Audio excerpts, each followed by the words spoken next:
Hello and welcome back to the one, the only Welsh Watch podcast. I'm joined by the usual idiots. Don't even need an intro anymore. This is episode 11. And today we have got an outstanding episode for you. After yesterday's news about Ryan Giggs, we'll be debating it and talking to you all about that and what we think of what will happen in the Euros. We've got an interview from former Welsh international, Cardiff City legend, Premier League capped player, Danny Gabbidon. Don't want to miss that. We'll be talking about a special talent from Lincoln, and then we'll just go straight on to our predictions. Should we just get straight into it, lads? Let's do it. Let's go. So yesterday it was announced that Ryan Giggs would not take charge of the upcoming games that happen at the end of the month, and Rob Page will be in charge of the squad. Yesterday on the Welsh Watch Twitter, I'm sure it'll be on screen now, you can have a look at our poll, and it was involving Giggs and his upcoming Euro campaign. We asked, would the FAW release Giggs? Should Giggs step down as the manager, or should Giggs continue as the manager? 24% of you said the FAW should release Ryan Giggs. 50% and the overwhelming favourite said Giggs should step down. 26% said Giggs should stay on. I'm just going to start off. Personally, I think Giggs should step down. Ben, what do you think? Giggs step down? I go back and forth. I think if everything goes well with his personal issues, I'd say keep him on. But I think based on the current situation, he's got to step down, I think. Jack, what do you think? Yeah, I'll have to agree with you both. I think he'll have to step down. It's probably just for the best anyway at this point in time. Tom, what do you think? Step down? Yeah, obviously there's a lot of legal issues around the whole thing, and I mean none of us here are law experts, but I mean, I did all right last year. Jokes, I was bottom of the class. Lee, what do you think? Yeah, he should step down. I know that's not great for the tournament, but I think now just kick on with Rob Page or someone else and just leave Ryan Giggs to get on with his business. I'm just going to read out some of the comments. Ash Taylor said, if he doesn't step down soon, I can see him having to be released right before the Euros and leaving us scrambling for a plan and potentially ruin the competition for all of us, which I agree with. The closer it gets to the Euros, the decision has to be made. Anthony said, the FAW should not continue at Page. Time to appoint an interim manager until we know if Giggs is guilty or not, then decide. But Page is not the man to lead us into a major tournament or even qualifiers. That's a very strong opinion with Rob Page. We'll do a quick little whip round. Do you think Rob Page is the right man going forwards for this upcoming games? Ben, what do you think? Yes or no? Upcoming games, yes. Tournament, no. Jack? Very similar to Ben. But I don't know. I mean, see after these few games, but yeah, he's not the right man for the tournament, so I got to agree. Tom, what do you think? yeah, obviously he did all right in November. And yeah, I don't have a problem with him having the upcoming games, but I think we need something fixed position for the summer. Lee, what do you think? Not the tournament. I'm just a bit worried if it's a bit too late to bring in someone new this late before the tournament starts. I'm going to say have him for both. He knows the squad. He knows it inside out. And at the end of the day, it's only a few months away. If we bring a new manager in now, or as Steve says, Giggs should go now and Coleman can walk straight back into the side with positive effect. But the future is with Craig Bellamy. It's a big shout. It's a big shout. I've obviously, as a big Cardiff fan, or should I not say that? I love Craig Bellamy, Cardiff City legend. We all love him. And I think his future is with Cardiff City. Well, that'd be interesting. Ben, do you think yes or no Bellamy in the future for Wales? Not for Wales, I don't think so, no. Jack? No, definitely not Bellamy for Wales. I'd want Rob Page instead, honestly. The guy in the beautiful Welsh scarf? Nah, for me, not Bellamy. Potentially Danny Gabbidon. Oh, Danny Gabbidon's listening. Lee, what do you think? Bellamy or no? Let's be different. Let's go, yeah. Why not? Well, if he has a successful Cardiff spell in a few years, come on, Bellamy. I know you want to come. From Jay said, Giggs should step down so the FAW doesn't have to pay him for all the other stuff coming forward, which is a very good point. And then he also says that he doesn't deserve his country as well, which is a big statement. And obviously, I don't know what's going to happen with everything going forwards, but I'm not going to comment on that bit. But personally, I agree at this point. Giggs should step down so the FAW don't have to. At the end of the day, Giggs has got himself into this mess. He's the one that should sort it out. The FAW have a lot of stress on their back because of this anyway, but Giggs should definitely step down, in my opinion. Ben, what do you think, though? Should he fully step down? Is that him gone? It's really annoying because I do think he was in the right place to do well in the Euros with us. Obviously, I don't want to talk about all the stuff going on because it's not it's a legal thing, but it's a shame because I do think he was the right man at the time, but I think it's a lot of stress for the FAW, so I think stepping down probably is the right thing. And going forward, I'm just going to throw this question out to all of you. Who would be your dream man to walk us into the tournament? Who's that man who's going to lift the Euros trophy at the end of summer? For me, it's got to be Coleman because I don't want him to ruin his legacy, but he's also the best man on this planet. So I will go with Chris Coleman. Ben? Mick McCarthy to do it whilst just in between Cardiff job. I thought you were going to say player manager then. Lace your boots up, son. Jack, what do you think? I'd love to see Chris Coleman do that for us, but no, like you said, his legacy, it kind of ruin it for him then. Like everything he's done beforehand, and then it just, I don't know, I won't be able to look at him the same way to the thing, and just no, I don't want to ruin his legacy for that. So I don't think it'd be Chris Coleman, but Mick McCarthy. Hey, Craig Bellamy come back, play a manager. I think he still has a few. Yeah, I think he can do it. Yeah? If the FAW come calling, just say, do you want to just cover us during the tournament? Some of the players you might know. I think that's a great idea personally. Get Mick in. Well, it might actually happen. We don't know. Everything's up in the air. Tom, who do you think? Dream manager, Mourinho? No. Chris Coleman, or potentially going along Ben's idea of like a manager that's already at club level, Michael Flynn. Not bad. Newport players might not be involved though.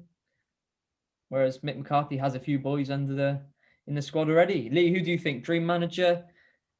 I think everything going on with Giggs right now, it has to be Coleman. You mentioned the legacy, but I think he's the right man just to get everyone going again. Who knows? I'm going to pitch in. I think Tony Pulis should take a spot. Hey, come on, just think. I cannot do that. No, I cannot do that long ball merchant. No. We don't need Brexit football in the Euros. We don't need Brexit football in the Euros. We'll vote. No, we cannot have that long ball merchant ruining our squad. We would be out of the first game. We'd forfeit the whole tournament. No Tony Pulis, I'm saying no. Get him out of football. Done. Get him out done. No Tony Pulis. Jack, that is the worst suggestion you've ever had. That's horrendous. But what we're going to do is we are going to throw this into a poll on Twitter. So we're going to have a few names in the hat. We might have a Tony Pulis, which I hope not. Maybe a Chris Coleman. But we will have it in a poll on Twitter, and we would like you to get involved and see who will be the next dream manager. We'll come back to the next podcast. But for now, thank you to all of you who have voted on that poll. And Giggs should step down in your eyes. So let's move on. And Lee, Tom, this is your piece, so take it away. Yeah, so a few weeks ago, we were fortunate enough to be able to interview former Wales captain Danny Gabbidon. So here is just a small clip of the interview. Full one will be on the channel soon. And it's an hour long, the full interview. So enjoy that. Get a cup of tea. Sit down.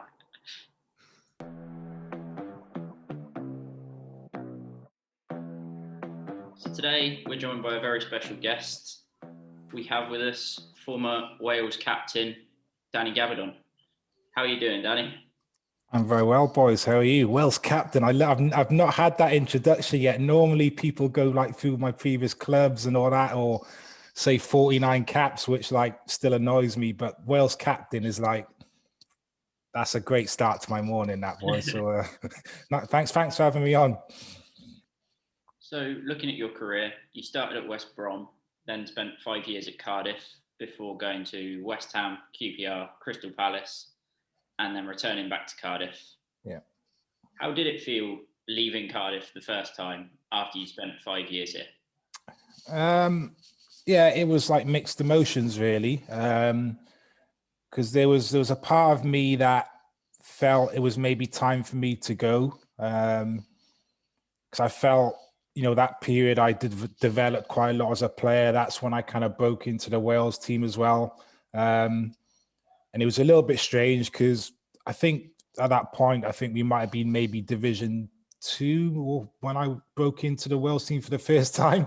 So I was going away and training with the likes of Ryan Giggs and stuff. And then I was coming back and, then playing against Division 2 teams and stuff. And it just felt a little bit strange. So it got to a point where when I'd kind of proven I could kind of play at that level, then I then had that kind of hunger to want to kind of, step to the next level and show what I could do. So by the time I kind of left, one, I felt like I was ready to go and I wanted to go to the Premier League and see what I could do there.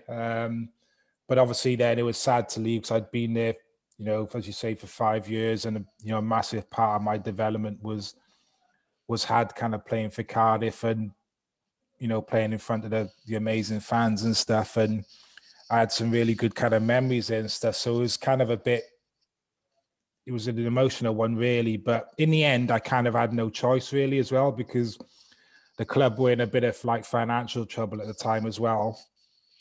So as you guys probably know, that kind of season, there were players just kind of being sold towards the end of the season because the club almost went into administration. So the likes of Graham Kavanagh left, and we came into the dressing room one morning and he was just gone, and then you come in the next day, there was another one gone. It was strange. So by the end of the season, players needed to be sold, and it was one of them really.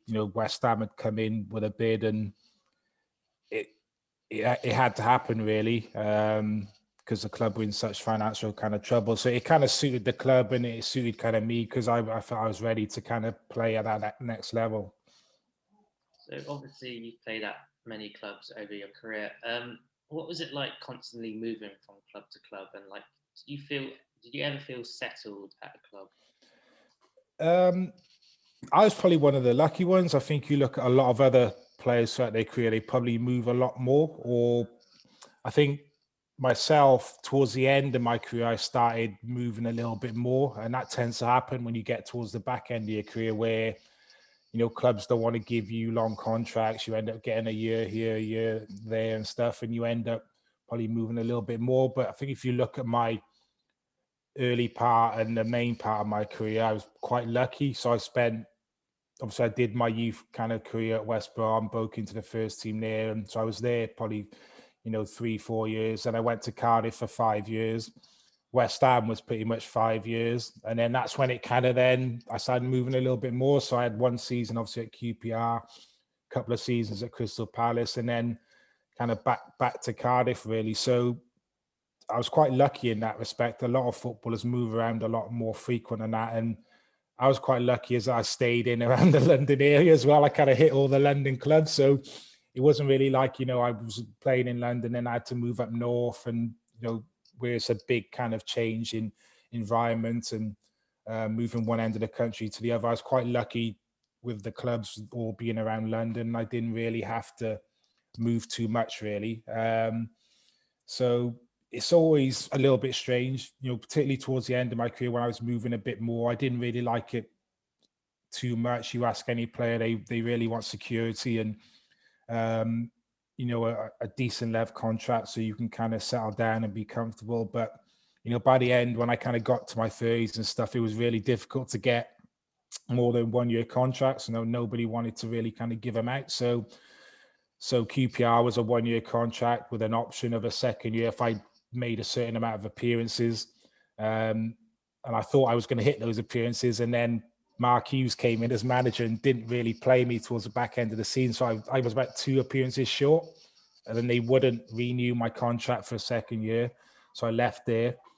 I went to Crystal Palace then on a I think it was a 1-year contract with an option of another year if we got promoted and stuff like that, which we ended up getting promoted, which was crazy because, nobody thought he was going to do that. So I ended up having 2 good years there, which could have easily been 1 year. And then went back to Cardiff and did a year there and didn't really play. So yeah, it's not ideal, the short-term contracts, but a lot of footballers do, particularly towards the end of their career, or the lower league players. It happens to them a lot where they're on short-term deals and they're moving about a lot and stuff like that. But I was probably one of the luckier ones with the moves I had.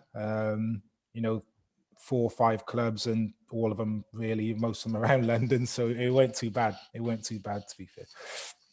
And you played in some huge games in your club career, FA Cup finals, playoff finals. What would you say is your greatest memory in a club shirt? Oh, that's a good question. I've probably got to say the promotions that I've experienced, to be fair. Obviously, the ones with Cardiff City were amazing. The playoff final at the the then called Millennium Stadium against QPR was amazing. Because there was big pressure on that as well. Because we'd obviously spent a lot of money on players. Summer Man had come in. We spent a lot of money on players. He was desperate to get the team up to the Premier League, and the money that was spent, there was a lot of pressure on us to get promoted. And players we probably should have been more around the automatic promotion thing, but that was amazing memory because obviously, the final was at the Millennium Stadium. And I'd been injured about 4 or 5 months of that season. So I'd not long come back before the end of the season. So, there was big pressure on that game. So I just remember, that it was an awful game, but just the atmosphere from the fans and stuff was amazing. Obviously the FA Cup giant killing as well. I'll never forget that when we beat Leeds United at the old Ninian Park. So that's one that lives in the memory. But yeah, any of the promotions really, promotion with Crystal Palace in the final against Watford was a great day because we weren't really favourites to win that one.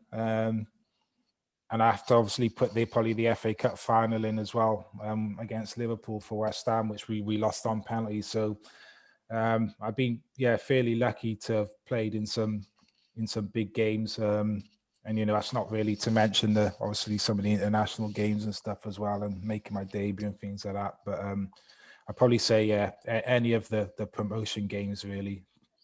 For the future of the Wales team, have you noticed any young players that could break into this side and maybe light up a tournament?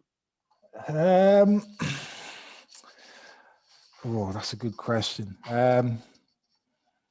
I think in regards to with young players coming through, maybe not so much where they're going to be ready maybe for this year's tournament, but we've got so many good young players coming through with the younger age groups. I think the job that the FAW have done over the last few years to with the scouting network and the way we've kind of picked players up, and those kind of dual nationality players as well who've had the opportunity maybe to play for England as well, the likes of Ampadu and Brooks, people like that, and we've managed to actually nab them, just shows, I think,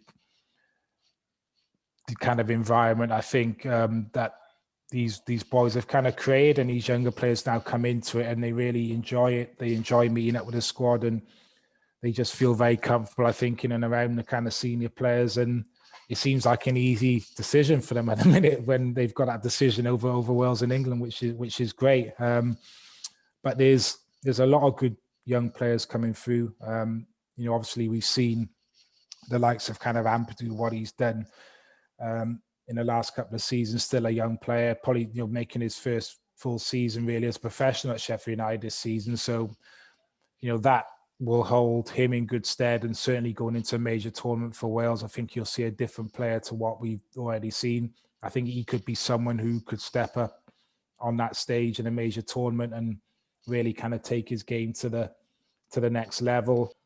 And looking ahead to this summer, how far do you think Wales can go? And is this squad better than the one 5 years ago? That's a good question. I would be surprised if this squad got to a semi-final. I'd love it if they did or could go one further.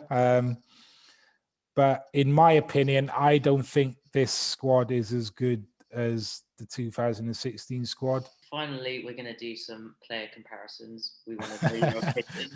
Okay. The first one is, who would you choose between Hal Robson-Kanu, obviously that won the goal at Euros, comes to mind, or Luke Jeffcott? I'd probably have to go with Hal, just because, I've heard of Luke and what he's been doing and the goals he's been scoring, but I haven't really seen him play too much. If this was Ryan Giggs, then he'd probably have a great chance because he loves bringing young players into the squad and stuff. But I don't know, I'd probably go with Hal just for his experience. Cardiff City's Harry Wilson or Bournemouth's David Brooks? Oh, this is the best one of the lot. Best question of the lot. I'm probably going to go with Harry Wilson. I'm probably going to have to go with Harry Wilson. I just think maybe not so much on ability. Look, they've both got great ability. Brooks maybe slightly more ability, but I just think Harry's been playing more regular and more consistent and better. But thank you for joining us, Danny. We're done, yeah? Yeah.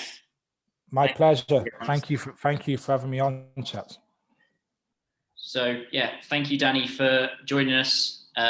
Again, full interview is on the channel. And it was lovely to actually have the opportunity to talk to him. Obviously, he gave an hour up of his time. What a legend. What a man. Go check it out. All of it will be available. And Danny Gabbidon is the next Wales manager. Anyway, let's move on. We are now going on to the future focus part of the podcast. And today we are speaking about the Nottingham Forest player who is on loan at Lincoln City. That is the one and only Brennan Johnson. Oh, this guy, I'm telling you now, he is the future of Wales. He is so talented. He's been at Lincoln, and all I watch every Saturday is Soccer Saturday, and always on a Tuesday, it's got to be that Jules guy, whoever works for Sky Sports. And all it is Brennan Johnson has won a pen. Brennan Johnson assist. Brennan Johnson. This guy is a savage. He was involved in the last Wales squad. I think it might have been an injury replacement, but he did come in. He played against USA and almost broke the deadlock within his first touch. This guy is outstanding. For me, for this Euros, I think he has a shout. I think he should do it. And if I had to pick, I'm putting Brennan Johnson instead of Rabbi Matondo. Personally, I don't rate Rabbi that highly. I'd rather go Brennan Johnson. The kid's a talent. Future Wales. Ben, what do you think? Go. Agree. A lot of talent, but I think it's similar to Luke Jeffcott. Although he's made his first appearance for the senior side, I think it's more we're looking at him in the lower sides, League One, so step up from Luke Jeffcott. But whether he goes to the Euros, I'm not so sure. I still think experience comes into play again here. I think I wouldn't be shocked if he is included, and I wouldn't be upset by that decision. I think he's definitely a great young talent. So we love seeing that. So at the same time, I think maybe a bit too soon for him at a big tournament, but if he's in the squad, I won't be too annoyed. But I don't see it personally. Jack, what do you think? Obviously, I think he had he's got 17 involvements with 29 League One goals this season, which that stat is incredible. I believe he's only 19 years old. I think I could be wrong, but right there now, that's the future for us. He is the future of Wales. But you guys thinking that he should be in the squad this year? I don't know. He is doing brilliant, and you are seeing his name pop up here and there, everywhere. If I was to see him in the squad, I'd be so happy with it. Because I think he could bring a bit of flair, being an underdog. He haven't been in a tournament like that before, so maybe it's just bring out the best in him. But personally, I don't think this is you now, but for the future, 100%. Because the future ahead for Wales is looking bright, in my opinion. Here's an interesting one, Tom. Ben Woodburn. He was thrown in when he was very young. And we've seen how his career's declined. He hasn't been that great for Liverpool, got loaned off. Could this happen to Brennan Johnson if he was thrown in right now? Because if he gets a goal, overhyped in the media, is that a possibility? I mean, obviously, it's always a possibility with young players when they come into the squad for the first time. I think it's less likely to happen with Brennan because he is getting consistent game time week in, week out. When Woodburn was called into the squad, he wasn't playing. He was just a young Welsh talent at Liverpool. So I think the consistent game time is definitely in his favour. And I don't think he'll go this summer unless there's injuries within the squad. But I think he's definitely someone to look out for on the road to Qatar. Oh, very controversial subject, Qatar. Anyway, Lee, what do you think? Going forward, how big of a player can Brennan Johnson be? He could be a great player. He's only 19. He's younger than all of us. Like, that's so depressing. Considering he's got 11, 12 assists this season, as well as 6 goals, that it's mental for being a 19-year-old. And I'd love to see him at the Euros, but not now. But then you could argue, like, we really want Luke Jeffcott to be there. So surely Brennan has a chance. But yeah, like Tom said, next World Cup, maybe Euros. We'll see. As a lover of the EFL, lob him in there. Get him back at Nottingham Forest next season. Get him under Chris Hughton. With Chris Hughton, he will project his game to another level at Nottingham Forest. Nottingham Forest will go up with Brennan Johnson, and he'll be the future. And throw Luke Jeffcott in there as well. Come on, get all the League One boys in there. Second best league in the world after the Championship. Does he get game time against Mexico, Ben? Get them all in. Let's put like a 60-man squad against Mexico. Let's do it. We're going all the way. Red Bull? Huh? You've been drinking Red Bulls? No, I have not, Ben. Anyway, let's move on to the predictions. This is the prediction stage. Let's get into it. So, on to the predictions now. And let's start off with the mighty Bluebirds who are flying higher than ever. Oh, don't you just love to hear it? Right. On Saturday, Cardiff City play Watford at home. This is the first meeting between the two sides of the Cardiff City Stadium since Watford battered Cardiff 5-1 in the Premier League. By the way, very controversial. We should have had a penalty in the first half, but we don't talk about that apparently. Cardiff are unbeaten in 11 and sit in 8th on 54 points. Watford are in 2nd on 66 and looking to win 3 consecutive away games at Cardiff for the first time since September 2007. I'll kick it off. I am going to say 2-2. It's a high-scoring game, I think. I think both teams can score. Both teams are going to deliver. High scorer. What do you think, Jack? Really tough one. Was such good form, but I think we'll keep it going. 2-2 sounds good, to be fair. I might join you with that. I'm going to go 2-2 as well. Yeah. High scoring game, I think. Ben, what do you think? Who's taking 3 points? I think there's goals in it again, like you both said. So I'm going to say 3-1 Cardiff. Very confident against a strong side. Tom, who are you going with? Again, as you've all said, everybody's you lot are in good form. Watford are in good form. I think this could be the first slip up under McCarthy. I think potentially I'm going to go 2-1 Watford. It's got a chance, to be fair. I could see that happening. Lee, what do you think? I'm going to snap with you, Ben, and you, Arthur, and I'm going to go 2-2. I would take a point. That'd be happy days for me. Let's move on to Cardiff's rival Swansea, and they travel again away to Luton, the nicest ground in the world. Swansea sit 3rd on 66 points, and Luton are in 16th on 44. So there's a massive gap between the two sides. Luton last beat Swansea in 2001, so the form is not against them in that. No side has conceded fewer from set pieces than Swansea this season. And that's 6. And Swansea obviously drew 1-1 away to Blackburn the other night. And that's a good point in my eyes. Personally, I'm going to go with a Swansea 2-1 victory. Jack, what do you think? Swansea? I'm going to go with a Swansea 2-0 win. Ben, if you can see me, what are you going with? 1-0 Swansea. Oh, go on. Tom? Luton isn't an easy place to go. They've got a good defensive record, to be fair. I think could be a shock. I'm going to go 1-0 Luton. I mean, Cardiff found it pretty easy. Oh, jokes. Lee, what are you going with?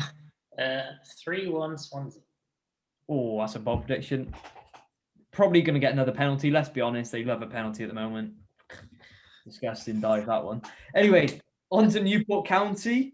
And they are fresh from playing at the Cardiff City Stadium. They moved there the other day and they won.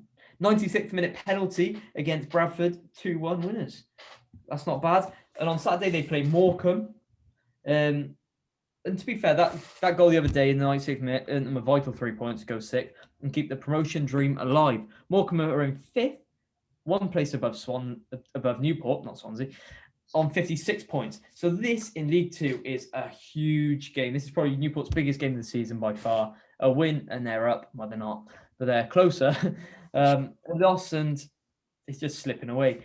But I'm going to start off and I'm going to go with, considering it's away, I'm going to go with a 1-0 Morecambe. I'm saying 1-0 Morecambe. Jack, what are you going with? I reckon it's going to be a stalemate and it's going to be... No, actually, I'm going to say 1-0. It's going to be 1-0. It's going to be 7 goals. Ben, are you still awake? I am, yes, thank you. I do believe that Newport will win it, and I believe the score will be 2-0. 2-0, that's a brave shout. Wow. Tom, what are you going with? It's actually mental how close League Two is. There's 5 points between Newport in 6th and Cheltenham at the top. Yeah, it's quite close, I know. What are you going with on Saturday? 1-1 draw. Yeah. They round it off, finish it off. Go on. Gonna go big. Loads of goals. 5-4 Newport. Are you Ben Evans now? What on earth?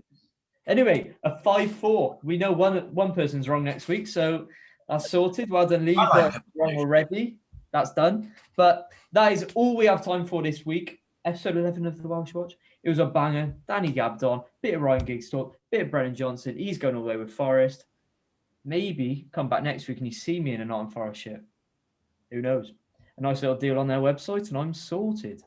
Anyway, thank you very much for watching. From me, Ben Thomas. Thank you. Jack, say your goodbyes. Thank you for watching, guys. See you in the next episode.